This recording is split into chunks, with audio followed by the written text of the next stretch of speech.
कहते हैं भगवान को प्रसन्न करने के लिए भव्य आयोजन, सोने चांदी के आभूषण या महंगे पकवान नहीं, बल्कि सच्चे दिल का प्रेम चाहिए।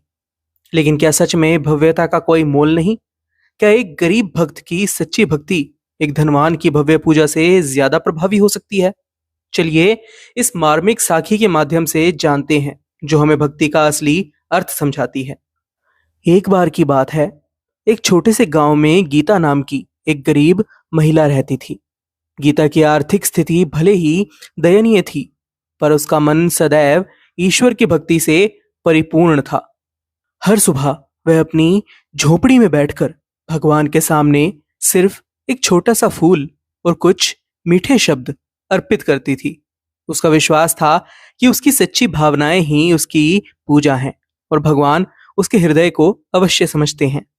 कुछ समय बाद गांव में एक बहुत बड़ा धार्मिक अनुष्ठान हुआ, जिसका आयोजन गांव के सबसे अमीर व्यक्ति ने किया था। चारों ओर सजावट, भव्य मंडप और भगवान के लिए तरह तरह के पकवान और आभूषण। सबकी आंखें बस उस शानो शौकत में खो गई।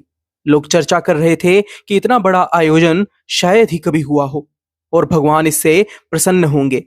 गीता भी चुपचाप वहां पहुंची और मन में भगवान से प्रार्थना करने लगी कि हे भगवान, मेरे पास तो आपके लिए बस एक ये छोटा सा फूल और मेरी सच्ची भक्ति है, इसे ही स्वीकार करें। उसने भगवान के चरणों में वह फूल अर्पित कर दिया और प्रार्थना करते हुए वहां से चली गई।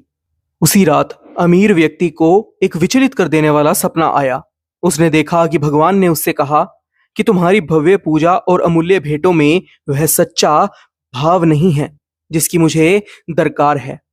मैं भव्यता का भूखा नहीं हूं, मेरे लिए तो गीता का वह छोटा सा फूल और उसकी भक्ति सबसे अनमोल है।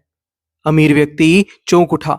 उसकी आंखों में पश्चाताप के आंसू थे, क्योंकि वह अंदर ही अंदर वह भव्य आयोजन करवाने के लिए अहंकार करने लग गया था।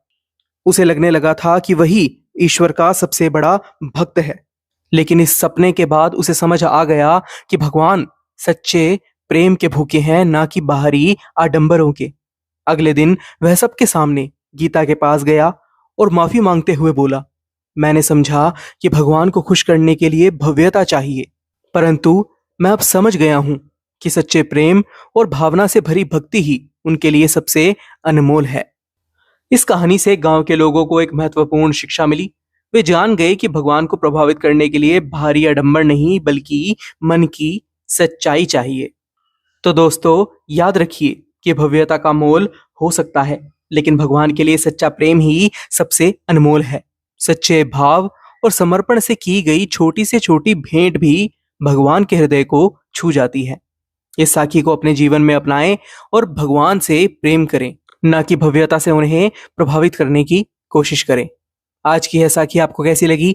अपनी राय हमें कमेंट बॉक्स में जरूर बताइएगा। फिलहाल के लिए बस इतना ही। एक बार फिर से लौटेंगे एक नई साखी के साथ। तब तक के लिए राधा स्वामी जी।